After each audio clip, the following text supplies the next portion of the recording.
Nova's a founder of Rain Magazine, right? And we have Tom Aura from DLA Piper, big law firm, and we're going to talk to you about some amazing things today. So, number one, shout out to you guys for being here early because it is early for NFT.NYC. But yeah, so I wanted to bring in these amazing people and talk to them about some amazing things that are going on within the Web2 and Web3 community, focused on entertainment and creators.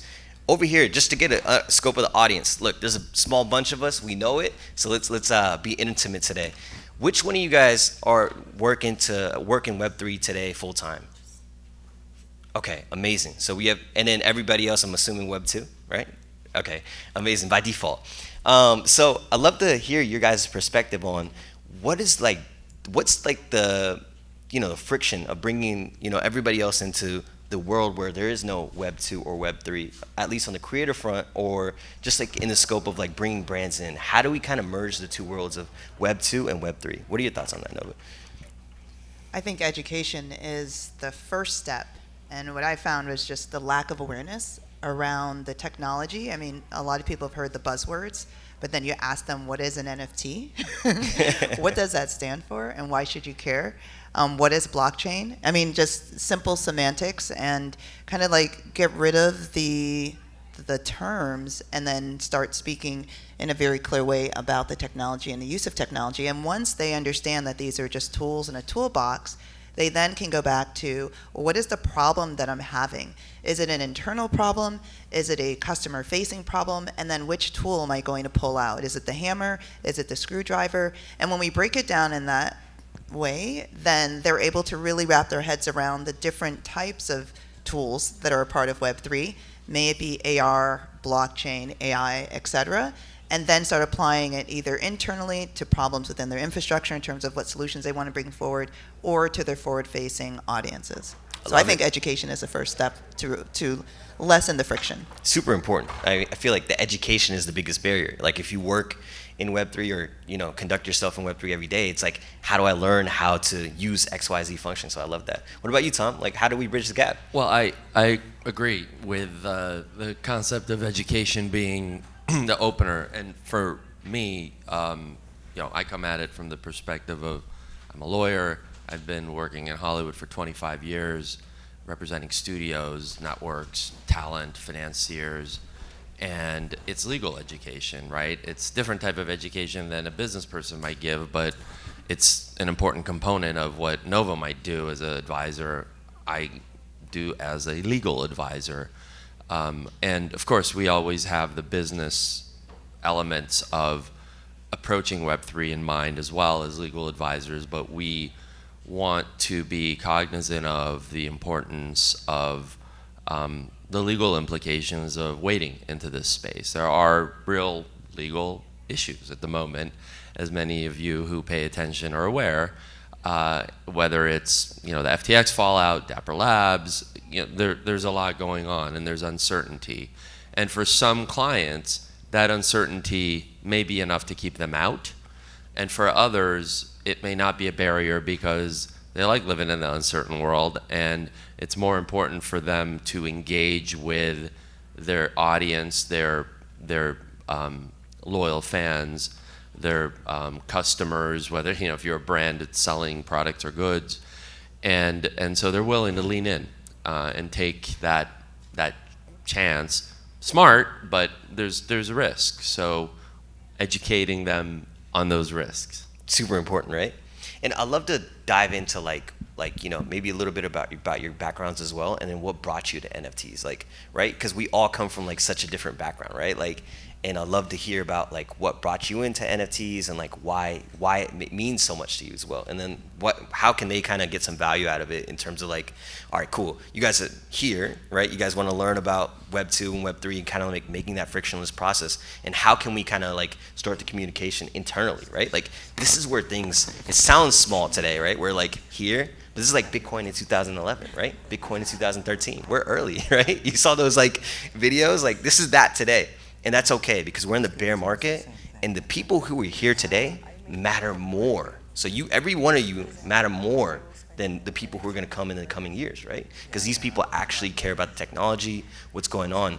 So they may have a deep understanding of what's going on, but they also might want to learn. So I'd love to hear about your perspective on like, what's your background, what got you into NFTs and all that good stuff. Yeah, absolutely. Speaking of Bitcoin, in 2013, that's when I came across Bitcoin. As the curator for Rain Magazine, the editor-in-chief, we focus on the future of fashion, culture, and technology.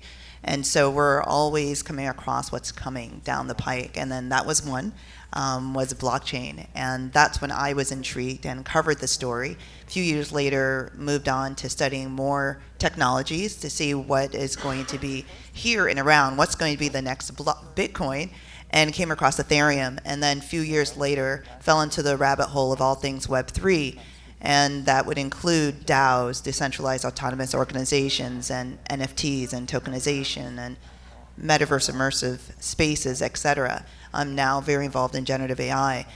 But prior to 2013, my journey started actually in clinical psychology, and I have my master's there, and then moved on to study at the Fashion Institute of Technology, fashion design. So I started off as a fashion designer. Major.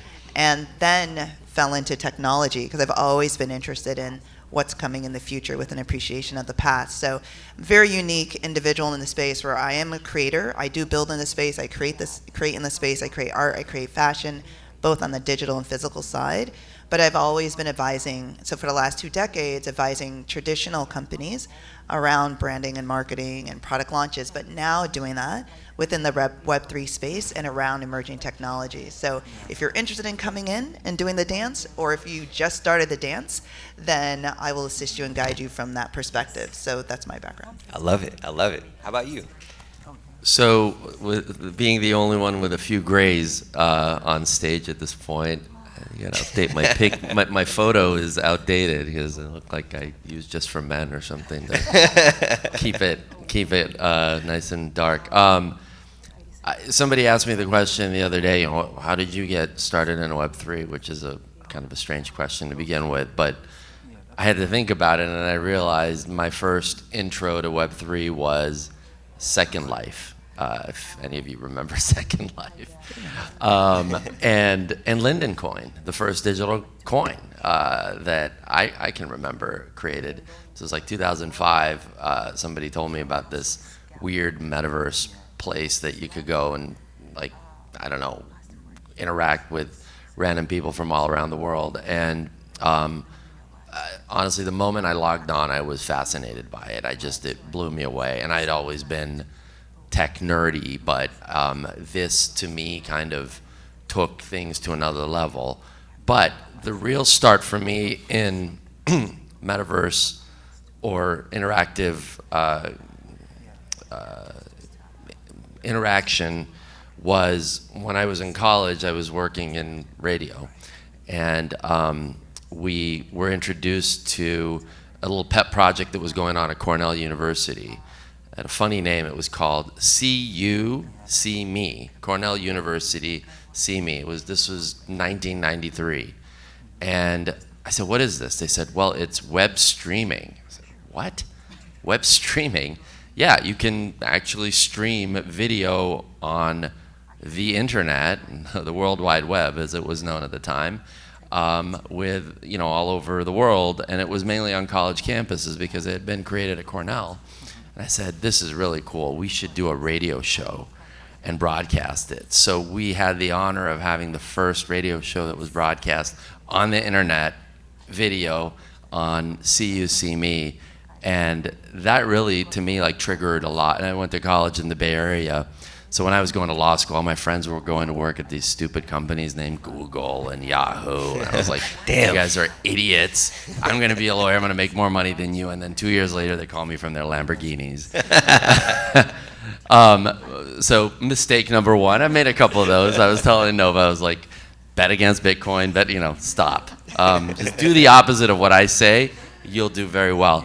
But that was, long-winded answer to your question of what got me started. I've just been fascinated by this concept of virtual interaction, and of course, getting into Hollywood and working with content creators. I do not have artistic capability, but I consider myself a legal artist. All so right. Being creative in how we solve legal issues for clients. I love that. Art is magic.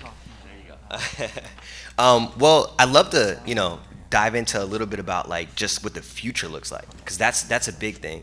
And I think that today we're in a very interesting crossroad because like pretty much everyone today is you're either onboarded through Bitcoin or Ethereum, right? It's like the number one onboarding tool. But I see like a lot of changes on people's like preference in blockchain, right? So I just love to see like, have any of you guys like ever minted an NFT or interacted on like a blockchain like Solana? Has anybody used Solana? Okay, we have a couple hands here. How about Polygon? Okay, couple hands here. So it's like a big cross. Interesting, because like there's like a big difference today, right? I think today people like, all right, cool. We're all Web3. Like we're in Web3. We're using things like your Ethereums, your Solanas, your Polygons. Very like cutting edge technology. But to the outside world, no one knows about that, and no one really cares either, right? And I think that's the future. Where it's like these blockchains and things that we use, they're gonna be so normal, like using a website. But we're not there today, which is kind of crazy. Because like you were talking about, like the streaming internet, like videos was kind of crazy at the time. But that's how I feel like a lot of blockchain is like you have to really like set up a seed phrase and kind of set up a wallet and then move it from one exchange to another, and then you can't even do like cross-chain interactions. It's like it's very in a space where it's like, bro, we're in like the 1980s technologically, right? Like let's be real. So that's like our goal as like people who are in the space, to push it forward and just make it easy for people, right? Like that's the biggest thing for me, right? And I think that creators coming in, brands coming in, are going to be a big thing, because we're going to have to service the customers that are coming in afterwards. So we're just like, all right, like these people are not going to buy crypto, or they're not going to set up a wallet. We got to just set it up for them. So it's actually like the biggest catalyst that we have to bring into people into Web3, right? And then outside of the institutions, like buying in. So I'd love to hear your guys' perspective on like, what do you see some like barriers that are there today that you could see in the future that are going to change, or like what do you see the future being of Web3 technology and NFTs, and how like brands and creators are fit in that space? Love to hear your perspective on it. Yeah, and you touched on some of that and the World Wide Web. I can hear the AOL sound in my head. The dial-up. So, but part of it is the language we're using is going to change, and most consumers don't care how the technology works. They just want it to work, and they want the best experience, and they want it to be seamless, and they want it to be fun, and they want to be able to easily tell their friends about it, or their family about it, or show their parents how to use it. So I think understanding the friction points now, which a lot of those are the opposite of what I was just sharing, we're going to have creators continuing to address those friction points. And we're going to have user interfaces that are going to be more similar to what you see now, which is enter your email address. Most people now don't mind giving away their email and for access to something. So enter your email address. Now you have access to a storage unit that collects digital assets. And some of those may be art, and some of those may be attached to physical objects, or it might even be your mortgage on a smart contract. And we're going to see institutions also easily onboarding their communities. So in the not too distant future, you will have digital currency in a wallet, not even have to use the term wallet. It'll be your account, and it'll be issued by your bank. And just like you use your credit card and you go online and you move your currencies back and forth, you're going to be doing that, and you'll be doing it on digital currencies. And so, again, these institutions understanding that the middle market is going to need the simplest way to say, I agree to participate. I want to play tag. Well, tag is one of the simplest games ever, right? So when you get more complex, like games like Risk, you have a drop-off. Right. And so they're going to facilitate bringing on these platforms and solutions that are more user-friendly. And then the educators and advisors are going to start speaking in language that most people can understand, and kind of put aside the semantics and all the terminology that gets heavy when you're not in the space, and it gets scary. And then we're going to have more creators coming in the space, so it's going to drive the use cases. So there was a gentleman that was speaking earlier about live performances. There was a dancer that I had the pleasure of spending time with yesterday, who was on America's Got Talent, and he's actually minting dance moves on the blockchain. Yes, let's go, Snap. And so, and these artists and creators are what's driving the interest in this space, right? Would NFTs be what they are without, the $69 million painting that sold, that then gave hope to every little artist that was in the third grade to, out of school, that's hoping to be self-sufficient financially by selling their art? So if it wasn't for the digital art attached to the smart contract, you wouldn't have had those use cases that we have now. Similarly with the metaverse and the storytelling going on within these 3D spaces. And so we're going to continue to see more art and music and film and storytelling enter into the space to push the technology forward, because you can't have the tech without the art. You could have the art without the tech, but you can't have the tech without the art. Yes. So I think you're going to have a lot more creators getting into the space as well. And I want to add to that, that's the biggest thing. That's the biggest space, right? Where it's the art and the creator are becoming the most important thing. And I'm going to pass the seats on, but I just want to drop in something. Number one, you guys are amazing, because you guys are actually listening. You guys are participating. I love you guys. Thank you. And then the second thing is I don't know if you guys have seen what's going on with Frank at D-Gods, or Claynosaurs, which is a project on Solana, they're really so focused on community, which is dude, right now, there's a hotel that has 3 stories of degens just hanging out in one place right now, just partying it up. And it's just all led by one creator. And that's the future. Exactly what you said right now. So I see I didn't get that invite. Oh, dude, I'll invite you. You can come after. We'll clearly not that generation.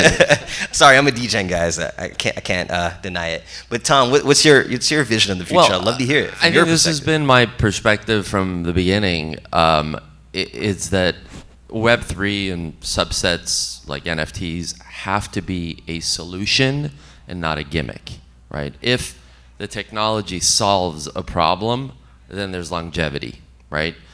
What did NFTs solve? Well, you look at the history of creators and artists. Van Gogh selling his first pieces of art for a couple of $100s. When those pieces of art then sold decades or a century later, his heirs or his family didn't get any royalties from the sale of that art, right? So artists saw a problem and they said, how do we solve it? Well, we think that NFTs and platforms, marketplaces that respect royalties will solve that problem, because if I'm an aspiring artist, the third grader creates something, or a recent graduate from art school, and decades from now that work of art is valuable, should we reward that artist for taking that chance, living in the basement of the parents' house or whatever they were doing to create art, which is so important to our society and our well-being, really, should we reward them? And that's the problem that NFTs are intended to solve, right? A lot of these other uses of Web3, again, are they solutions or are they gimmicks? If we can cast them as solutions, which they are and can be, then I think we have the ability to really create a future for it. And I think that's where a lot of the challenge is when clients come to me.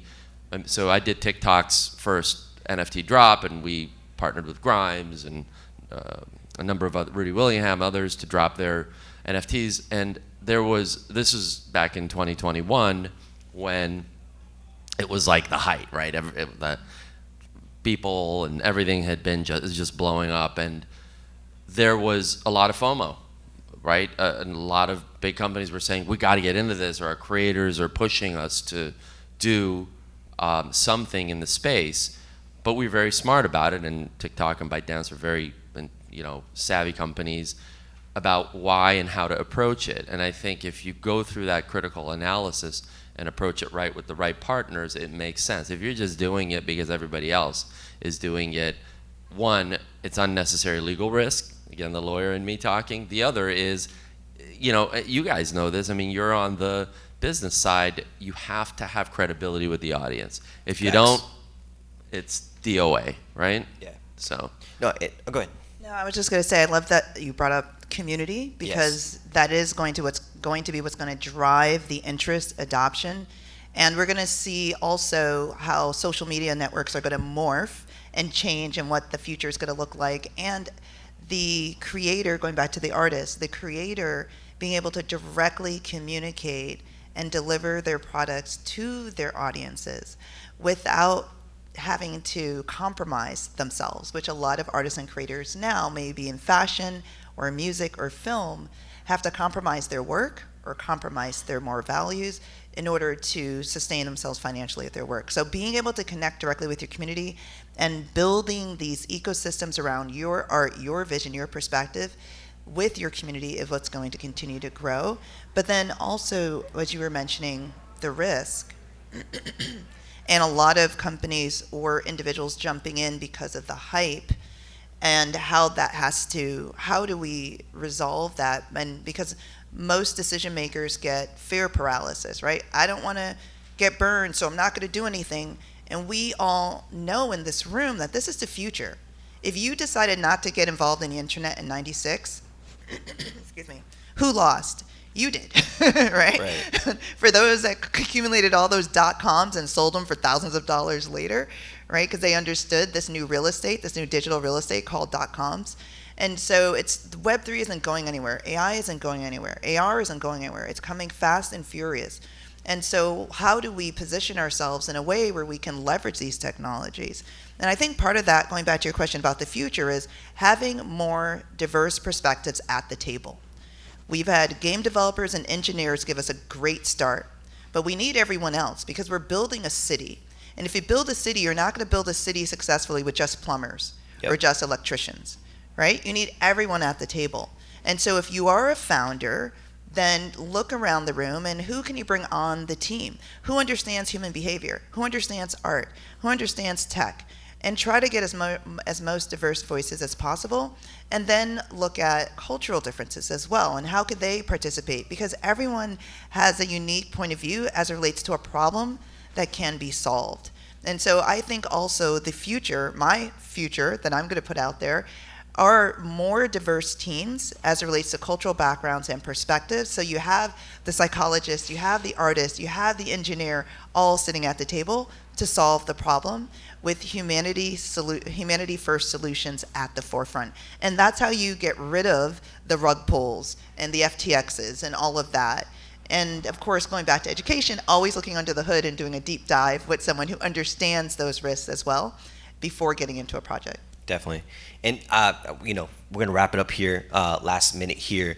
But I wanted to touch on that as well, which is like, I think that one thing that I learned from this cycle, going through this, the bull and now to the bear, is that we are coming into a new bull that will come after this, where the creator will be the most important person. And it doesn't have to be like you don't have to be a singer or an actor or anything like that today.